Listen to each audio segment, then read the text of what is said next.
I had always imagined this day differently. My daughter's wedding was supposed to be a joyous event, filled with laughter, family, and love.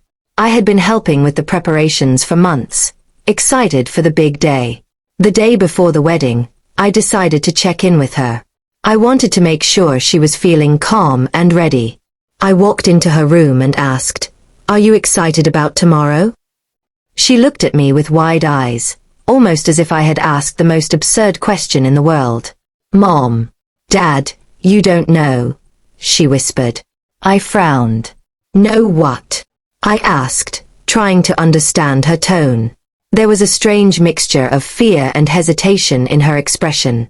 She hesitated for a moment, then finally said, "Tomorrow? I'm not marrying anyone tomorrow." My heart skipped a beat. "What do you mean?" "The invitations have gone out. The venue is booked. The arrangements, everything is ready."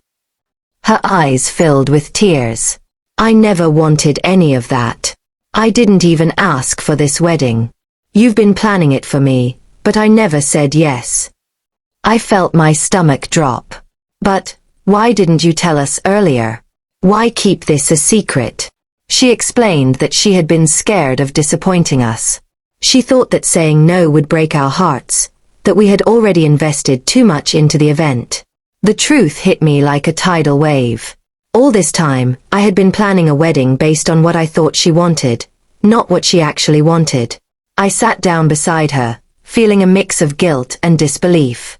"Why didn't you ever hint that you weren't happy?" "I didn't know how," she admitted, voice trembling. "I thought saying yes would make everyone happy, but it made me miserable." I realized then that our excitement and plans had overshadowed her feelings. We had been so focused on the perfect wedding that we forgot to check in with the person it was actually for. Tears streamed down both our faces as we hugged. I whispered, "I'm sorry. We never meant to force you into this."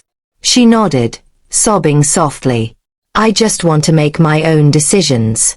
Please understand." I promised her that we would cancel the plans and support her choice, no matter what. The venue, invitations, and arrangements could be undone, but her happiness couldn't wait. It was a hard lesson for all of us. We had been so sure we knew what was best for her that we forgot to ask. The day ended with quiet reflection. We cancelled the catering and decorations, but gained something far more important: honesty and trust. The next morning, she smiled genuinely for the first time in weeks. She was finally in control of her own life, and we were finally respecting her choices. I learned that asking the right questions and listening carefully is more important than any elaborate plan or expectation. Sometimes, the truth is shocking, but it's exactly what we need to hear. And from that day on, I vowed never to plan anything for her again without her consent, no matter how excited I was.